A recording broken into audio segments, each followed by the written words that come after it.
Hello friends, जैसा कि हमने पिछले वीडियो में आपसे बात किया था, हमारा पेंडेमिक का सीरीज चल रहा था वो ख़त्म हो गया। इसके बाद मैंने आपसे बात किया था कि भाई एमएसएमई के बारे में हम पूरा डिटेल देंगे आपको। सरकार ने आत्मनिर्भर भारत के तहत जो एमएसएमई को पैकेज दिया है उसके बारे में बात करेंगे। एमएसएमई का हमारे अर्थव्यवस्था में क्या योगदान है उसके बारे में बात करेंगे। चलिए अब हम बात करते हैं एमएसएमई। हम कौन कौन से टॉपिक पे चर्चा करेंगे मैं वो बताता हूँ। पहले परिचय होना चाहिए किसी भी चीज का, ये है क्या, राइट। उसके बाद बात करेंगे पैकेज के मुख्य बिंदु,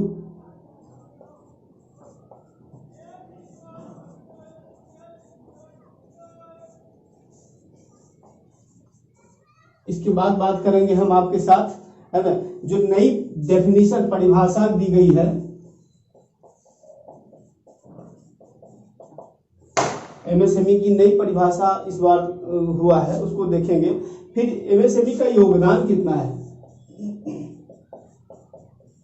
योगदान क्या है हमारे भारतीय अर्थव्यवस्था में और रोजगार में, है ना, पॉवर्टी को कम करने में, है ना, इसका क्या योगदान है। उसके बाद चुनौतियां क्या है इसकी,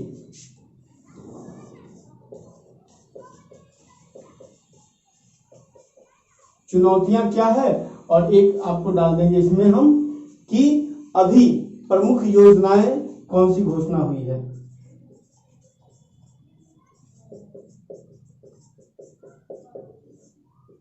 इन सभी टॉपिक पे हम बात करेंगे। इसके बाद जो हमारा नेक्स्ट वीडियो बनाएंगे वो नेक्स्ट वीडियो में हम दो टॉपिक को डील करेंगे। एक टॉपिक होगा यूके सिन्हा समिति,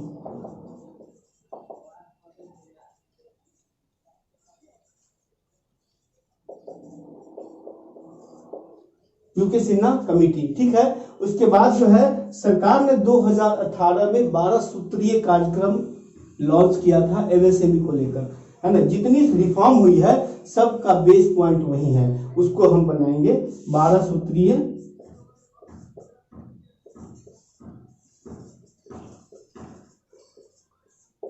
2018, है ना।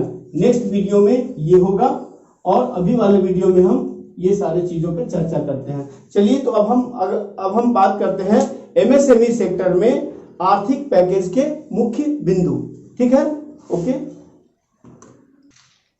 तो आर्थिक पैकेज की बात करते हैं। एमएसएमई का जो डेफिनेशन है दरअसल वो क्या होता है, भारत में एमएसएमई रोजगार के अधिक अवसर उपलब्ध कराने और ग्रामीण क्षेत्रों को औद्योगिकरण का क्षेत्रीय संतुलन कम करने के लिए लाया गया था। मतलब जो इंडस्ट्री है हमारा, है ना, वो क्या है कि बड़े बड़े सिटी या डेवलप्ड क्षेत्र में ही है।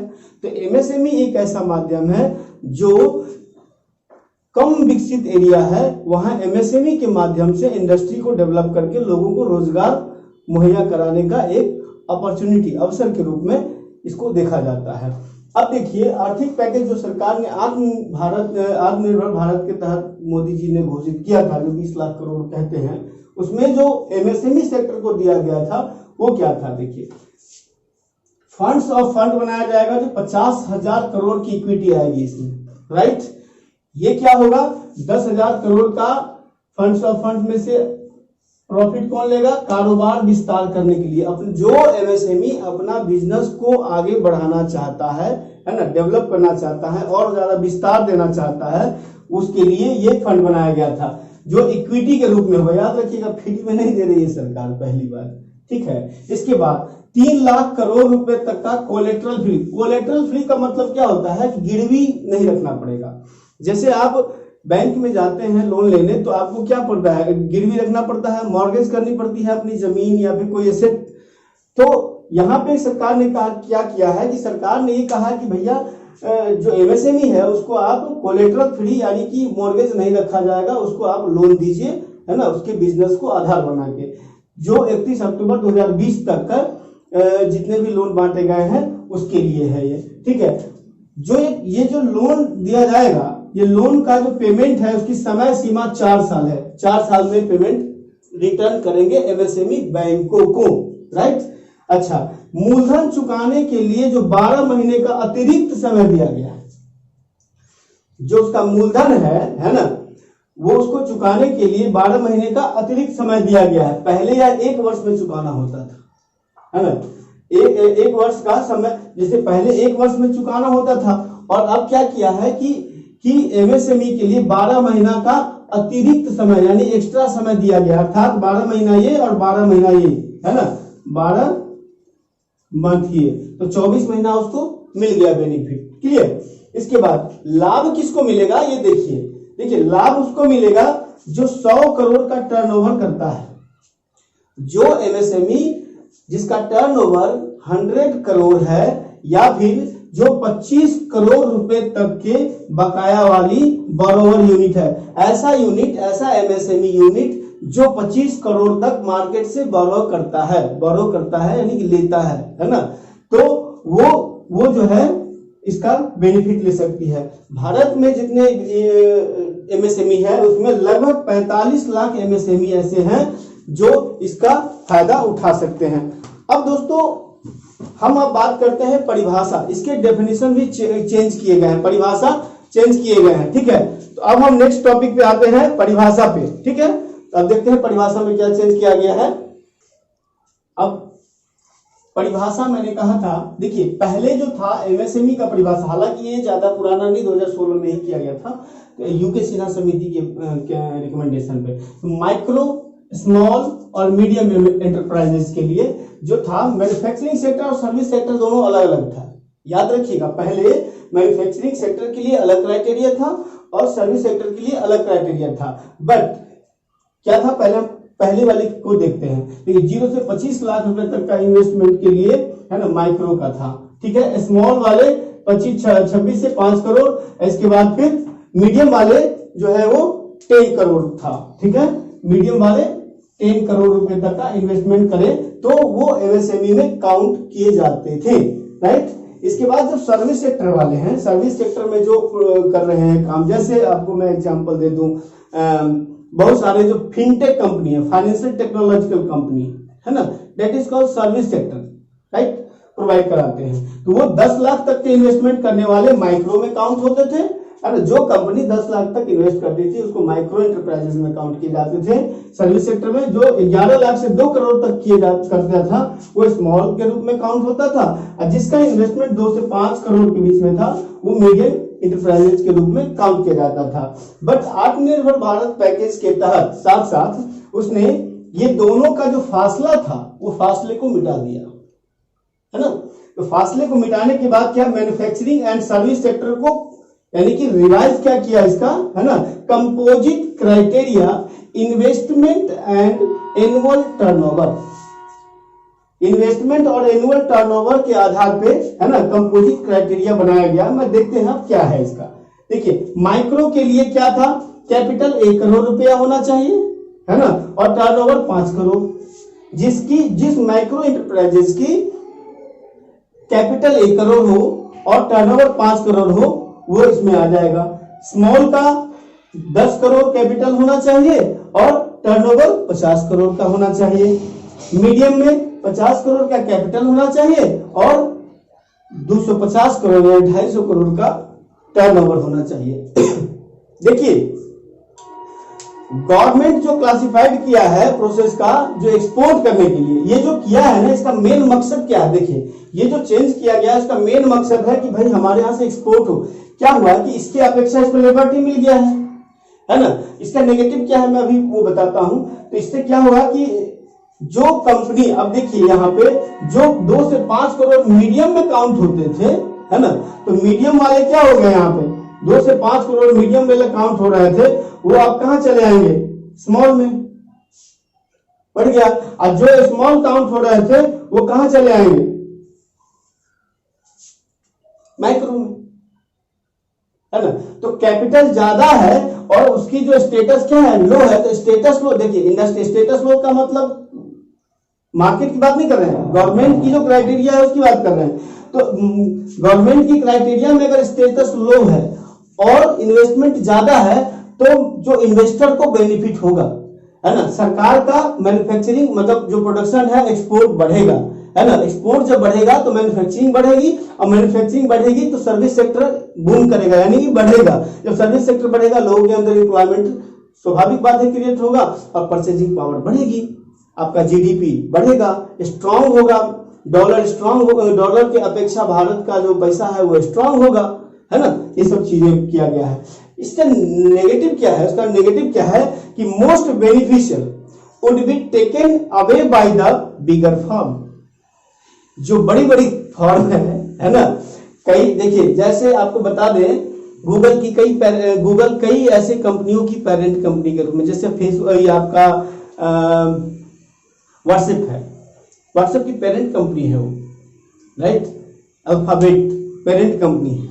तो इस प्रकार की जो चीजें होता है तो उसमें बड़ी कंपनियों को फायदा इसमें ज्यादा होगा, इसमें कोई शक नहीं है। छोटे जो स्टार्टअप्स हैं वो बेनिफिट इसके कम उठा पाएंगे, और जो बड़ी कंपनियां हैं, बड़े फर्म है ना, उसकी जो सहायक संस्था बनाई है उन्होंने, उसको ज्यादा बेनिफिट होगा। ये इसका एक नेगेटिव है ना। बैंक वुड ऑलवेज प्रेफर, जो बैंक होता है, bank would always prefer to give loan to a firm with higher seller as in case of benefit the change of recovery would be higher. जिसकी recovery rate अच्छी है, जिसका profit का rate अच्छा है, बैंक उसी को प्रेफर करती है लोन देने का। तो मतलब स्पष्ट है कि आप एक्सपोर्ट तो बढ़ाएंगे, लेकिन जो छोटे पूंजीपति लोग हैं, छोटे लोग हैं जो बिजनेस करना चाहते हैं, इसका मुनाफा उठाना चाहते हैं, वो उठा नहीं पाएंगे।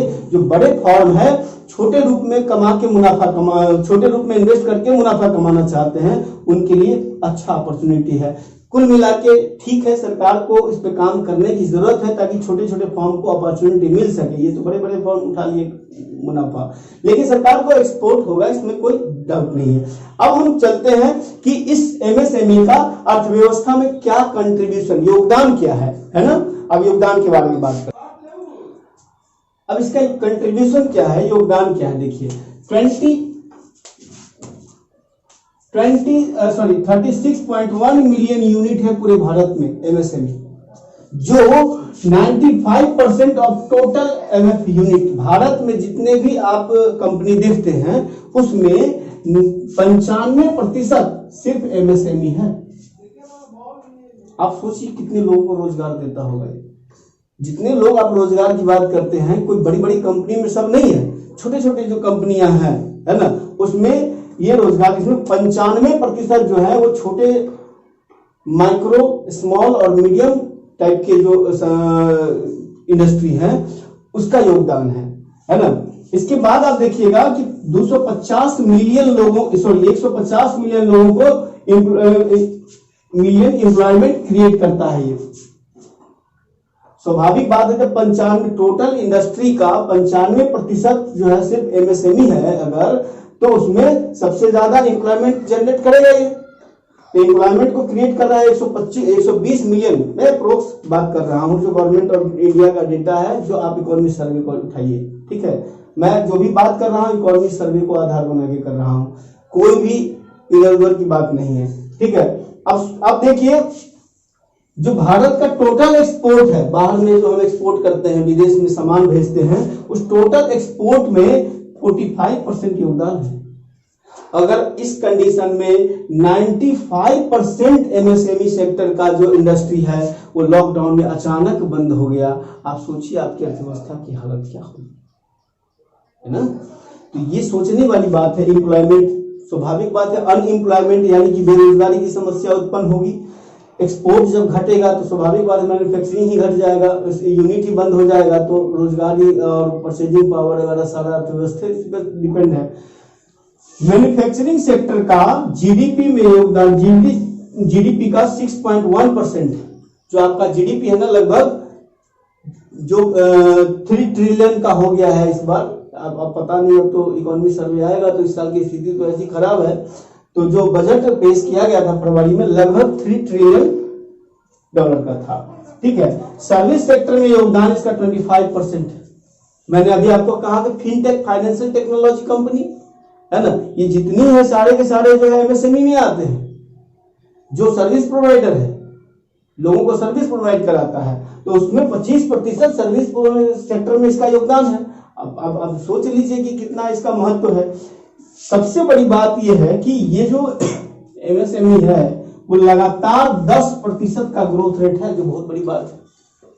10% का इसका लगातार ग्रोथ रेट है।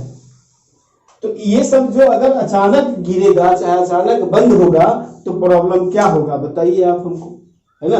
अब देखिए, अब हम बात करते हैं आगे कि इसकी चुनौतियां क्या है, क्या चुनौती है एमएसएमई के को लेकर भारत में। अब चलते हैं चुनौती की तरफ, ठीक है। अब देखिए चुनौतियां क्या है, जो हमारा एमएसएमई इतना बड़ा कंट्रीब्यूट कर रहा है ना, चाहे वो रोजगार के माध्यम रोजगार की बात हो या फिर वो एक्सपोर्ट की बात हो, इन सभी समस्याओं का इसको लेकर जो समस्या है, वो समस्या क्या है वो हम बताते हैं। देखिए, एमएसएमई अपना एरिया अगर विस्तार करना चाहते हैं, अपने बिजनेस को अगर बढ़ाना चाहते हैं, तो उसके लिए सबसे बड़ा समस्या है पूंजी का अभाव। हालांकि सरकार ने इसीलिए वो फंड्स ऑफ फंड की बात जो की है उसमें 10,000 करोड़ का बनाया है। इसके बाद देखिए 1991 में इकोनॉमिक रिफॉर्म हुआ था। एलपीजी की बात आपने सुना होगा, है ना। लिबरलाइजेशन, प्राइवेटाइजेशन और ग्लोबलाइजेशन। लिबरलाइजेशन, प्राइवेटाइजेशन और ग्लोबलाइजेशन जो 91 में हुआ था, 91 का सुधार, और WTO की कई सारी बाध्यताएं हैं, है ना। इसके कारण क्या हुआ, अंतरराष्ट्रीय स्तर पर प्रतिस्पर्धा बढ़ी, यानी कि कंपटीशन बढ़ा, लेकिन हमारे पास पूंजी का अभाव है, टेक्नोलॉजी का अभाव है। तो चुनौती तो है ना एमएसएमई के लिए, है ना। प्रमुख उपभोक्ता, देखिए एमएसएमई का जो प्रोडक्ट है वो ज्यादातर सार्वजनिक क्षेत्र, पब्लिक सेक्टर जो है, सरकार की जो संस्थाएं हैं, है ना, वो खरीदती थी। अब आश्चर्य की बात है कि सब प्राइवेटाइज किया जा रहा है। तो प्राइवेटाइज किया जा रहा है तो जितने भी, जैसे कि बड़ी बड़ी जो सरकारी संस्था है, पीएसयू है, पब्लिक सेक्टर यूनिट है या इंटरप्राइजेज है, उसको उसमें जो है प्राइवेट हिस्सेदारी बेची जा रही है। तो प्राइवेट को जो दी जा रही है, तो प्राइवेट जो इन्वेस्टमेंट उसमें करेगा, तो उसको तो भाई जहां पे बेनिफिट मिलेगा, यानी कि सस्ता सामान मिलेगा, वहां से देगा ना। और हमारे पास एमएसएमई के पास पूंजी का अभाव है, टेक्नोलॉजी का अभाव है, तो सस्ता प्रोडक्शन कैसे करेगा वो। जब सस्ता प्रोडक्शन नहीं करेगा तो वो जो पब्लिक सेक्टर है, यानी गवर्नमेंट की जो संस्था है, जैसे सेल है, गेल है, भेल है ना, ये सब जो संस्था है, ओएनजीसी है, तो ये सब जो है अगर प्राइवेट से खरीदेगी तो इसकी तो ऐसे ही बेड़ा गर्क है, और भी गर्क हो जाएगा। इसीलिए मैंने लिखा है कि प्रमुख उपभोक्ता जो था वो सार्वजनिक क्षेत्र था, और सार्वजनिक क्षेत्र में गिरावट आ रही है, यानी कि प्राइवेटाइजेशन बढ़ रही है। सरकार को चाहिए कि इसको मजबूती प्रदान करे पूंजी के माध्यम से, टेक्नोलॉजी इंप्लीमेंटेशन के माध्यम से, ताकि प्रतिस्पर्धा बढ़ेगी, है ना, इनका भी विकास होगा और ये भी सामान खरीदेंगे। इसीलिए सरकार ने, आपने देखा होगा, मिनिस्ट्री ऑफ होम या फिर सरकार ने जीईएम प्लेटफॉर्म से, गवर्नमेंट जो है इलेक्ट्रॉनिक प्लेटफॉर्म जो बनाया है, उसमें ये बात अनिवार्य कर दिया है कि सरकार की जितनी मिनिस्ट्री है वो सारे के सारे एमएसएमई प्रोडक्ट ही खरीदेंगे। ये बात क्लियर कर दिया है ना, एमएसएमई प्रोडक्ट ही खरीदेंगे। इसको देखते हुए भी फिर भी इसमें काफी सुधार की गुंजाइश है। बुनियादी सुविधाओं का अभाव, देखिए इंफ्रास्ट्रक्चर का अभाव है, इलेक्ट्रिसिटी का अभाव है आपको, है ना। इसके बाद आपको संचार, कम्युनिकेशन का अभाव है, इंफॉर्मेशन तकनीकी, टेक्नोलॉजी का अभाव है ना। इसमें बुनियादी सुविधा का मतलब इशारा आता है, टेक्नोलॉजी है, रोड, रेलवे, ट्रांसपोर्टेशन है। अभी आपने देखा सरकार ने रेलवे फ्रेट कॉरिडोर बना रही है ना, ये इधर आके शुरू हुआ है। आप चाइना की बात कर रहे हैं, हम लोग यहाँ टीवी बैठ खूब डिबेट सुनते हैं, चाइना आगे बढ़ गया। अरे भैया, चाइना ने जिस तरीके से काम किया है, यहाँ पे तो कहते हैं इन्वायरमेंट का प्रॉब्लम है, ये है वो है ना। यहाँ 50 जो है एलिमेंट खड़े हो जाते हैं, है ना, और हम तुरंत कंपेयर करने लगते हैं चाइना से। चाइना में जिस प्रकार से डिक्टेटरशिप चलती है, अगर यहाँ पे चलाया जाए तो वो संभव नहीं है। हमारा डेमोक्रेसी है, वो जो है डिक्टेटरशिप है। वहाँ एक्चुअल डिक्टेटरशिप वहाँ दिखता है आपको, है ना। नॉर्थ कोरिया हुआ, है ना, ये सब चीजें हैं। तो खैर, ये सारा बुनियादी सुविधा का अभाव है यहाँ पे। इसके बाद जो है कुशल और सक्षम श्रमबल नियुक्त करने की क्षमता नहीं। भैया पैसे नहीं है इसके पास, तो जो बंदा एक्सपर्ट है किसी चीज के मामले में, जैसे मार्केटिंग एक्सपर्ट है, तो जो अच्छा है, जो सीए वगैरह किया है, चाहे बिजनेस MBA किया है या बड़े बड़े इंस्टीट्यूशन से किया है, वो सब पैसा अमाउंट लेगा, करोड़ों में पैकेज है, और इसके पास पूंजी तो है ही नहीं विस्तार करने के लिए, तो करोड़ों का पैसा कैसे देगा उसको महीना। तो इसके कारण जो है वो अच्छे लोगों को नियुक्त नहीं कर पाता है, अच्छे लोगों को नियुक्त नहीं कर पाता है, अपॉइंट नहीं कर पाता है, तो इसका मार्केटिंग भी नहीं हो पाता है। अच्छा, कुशल लोग यही वह कहें कि अगर आप स्किल्ड लोगों को लाइएगा तो पैसा ज्यादा लगेगा, तो उसकी अपेक्षा क्या है, थोड़ा सा कम स्किल्ड लोगों को से ही ये काम चलाती है। इसके बाद फंड की कमी के कारण बाजार रणनीति का अभाव, स्वाभाविक बात है, पैसा नहीं है तो मार्केटिंग कैसे करें, है ना, एडवर्टीजमेंट कैसे करें, तो पैसा होना चाहिए उसके लिए पर्याप्त। तो पैसा जब तक पर्याप्त नहीं होगा, बाजार की रणनीति, बाजार की जो मार्केट स्ट्रेटजी है, आपको उसमें जानते हैं कि हाँ ऐसे होगा, बट आपके पास पैसा नहीं है। इसीलिए कहा जाता है कि honesty is the best policy, एक तो है, but money is the best policy. Money है सब कुछ है, पैसा नहीं है कुछ नहीं है इस दुनिया में, आज नहीं सब दिन से होता आ रहा है ये चीजें, ठीक है। इसके बाद प्रबंधन यानी मैनेजमेंट का कमी है, कुशल श्रम बल जो अभी मैंने बताया है, बाजार इत्यादि के ज्ञान का अभाव है। स्वाभाविक बात है, जब आप ऐसे लोगों को ही अपॉइंट करेंगे जो थोड़ा सा बड़े बड़े कंपनियों की अपेक्षा कम है या कम है भी, तो उसको पैसा नहीं देगा तो वो काम नहीं। मार्क्स ने एक बात बहुत अच्छी कही थी जो मुझे लगता है काफी रेलेवेंट है हर समय में, कि अगर मजदूर को वाजिब मजदूरी नहीं दीजिएगा तो वो मन लगा के काम नहीं करेगा, है ना। वो हर जगह की बात है, कम से कम वाजिब मजदूरी दिया जाना चाहिए। तो ये सभी समस्याएं जिससे MSME जूझ रही है। अब हम थोड़ा सा जो हाल ही में जो शुरू की गई है ना, जो प्रमुख योजनाएं हैं MSME का, है ना, प्रमुख योजना है MSME का, उसके बारे में हम चर्चा करते हैं। MSME की प्रमुख स्कीम, ठीक है, ओके। प्रमुख योजनाएं क्या क्या है जो हाल के समय में काफी महत्वपूर्ण है, जैसे स्फूर्ति। स्फूर्ति क्या है, scheme of fund for registration, registration of traditional industry. अब नाम से आप अगर देखिए किसी चीज के बारे में अगर कभी कभी एग्जाम में पूछता है कि स्फूर्ति क्या है ना, तो अगर आपका इसका फुल फॉर्म पता होगा तो क्या कह रहा है, traditional industry, scheme of fund for registration of traditional industry. Traditional industry को, है ना, क्लस्टर बेस्ड डेवलप करना, है ना, क्लस्टर बेस्ड विकास, क्लस्टर बेस्ड बनाकर जो है छोटे छोटे एरिया में, जैसे कि टॉयज इंडस्ट्री, अभी आपको देखा होगा नोएडा जो एक्सप्रेसवे बना है उसमें यूपी सरकार ने अनाउंस किया है कि वहां एक टॉय इंडस्ट्री बैठेंगे, वो क्लस्टर बेस्ड इंडस्ट्री होगा। एक एरिया है जिसमें सिर्फ और सिर्फ टॉयज बनेंगे यानी खिलौने बनेंगे। उसी प्रकार से जो हमारा ट्रेडिशनल आयुर्वेदिक दवाई है ना, उसके लिए जो पौधे हैं, उसके लिए जो जड़ी बूटियां हैं, है ना, तो हर्बल इंडस्ट्री की बात हो रही है, हर्बल की खेती की जाएगी वहां पे। यूपी सरकार ने घोषणा किया, बहुत अच्छा इनिशिएटिव है ये। हर राज्य में जैसे कि अगर जहां ऐसा लगता है स्कूप है, इस टाइप की इंडस्ट्री को प्रमोट, जैसे बिहार की बात मैं कर रहा हूँ, बिहार में अनएम्प्लॉयमेंट इतनी समस्या है, उसका सबसे अच्छा सॉल्यूशन है बिहार में फूड प्रोसेसिंग।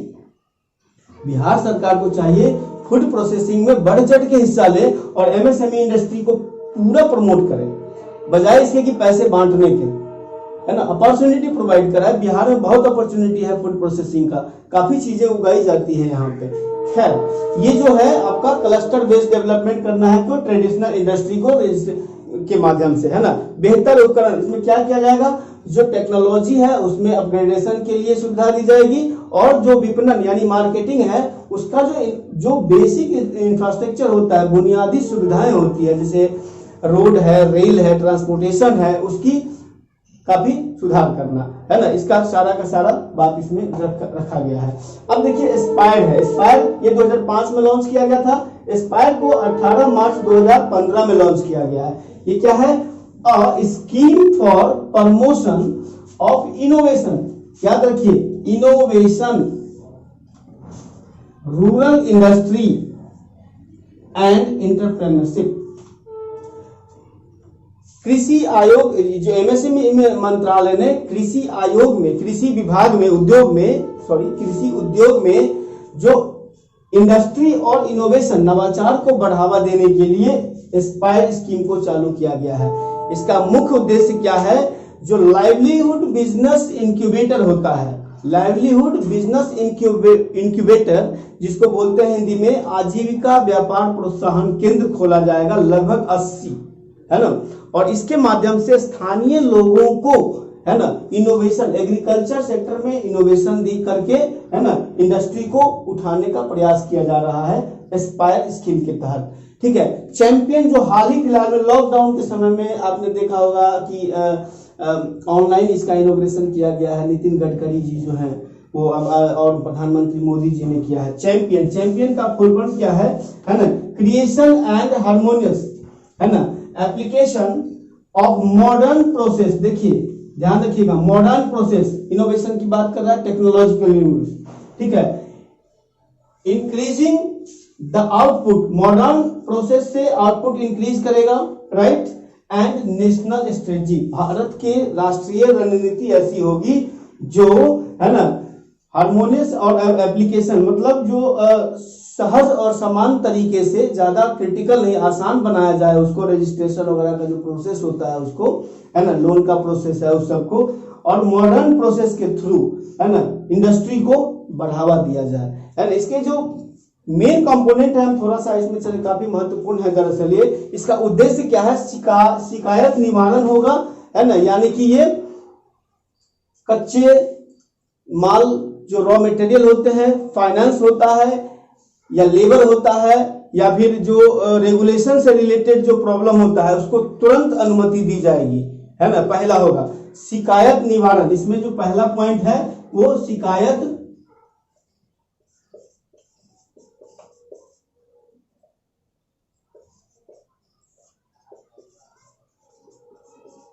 निवारण होगा। किसका शिकायत निवारण होगा, फाइनेंस से रिलेटेड समस्या, लेबर से रिलेटेड समस्या, रॉ मटेरियल से रिलेटेड समस्या, या फिर रेगुलेशन लाइसेंस वगैरह जो होता है उससे रिलेटेड समस्या। नए अवसरों,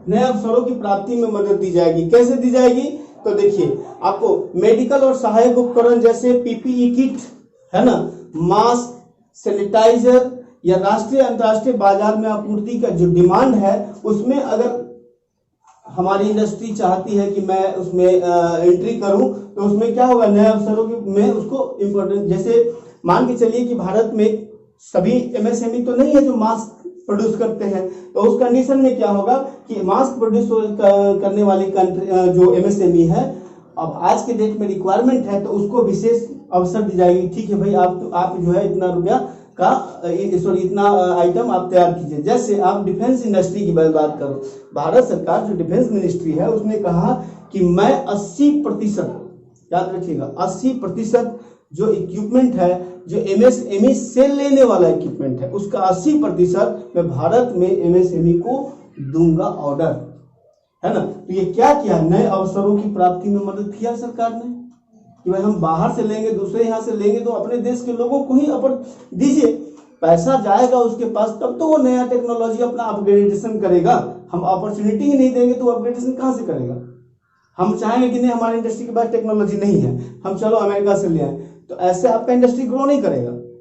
उसके लिए आपको उसको कहना पड़ेगा कि मुझे आप जो ये बना रहे हो इसमें हमको इस लेवल का नहीं, इस लेवल का चाहिए, हम आपको ऑर्डर दे रहे हैं, एडवांस पैसा दे रहे हैं। तो उससे क्या करेगा वो, एडवांस जब उसको पैसा मिलेगा तो टेक्नोलॉजी से वो परचेज करेगा और फिर वो अपग्रेडेशन करके जो आपका रिक्वायरमेंट है सरकार का, उस रिक्वायरमेंट को फुलफिल करने का प्रयास करेगा। इंडस्ट्री ऐसे ग्रो करती है। ठीक है। तीसरा जो इसका मुख्य फोकस है वो क्या है, स्पार्क को पहचान कर उसे प्रोत्साहन देना, है ना।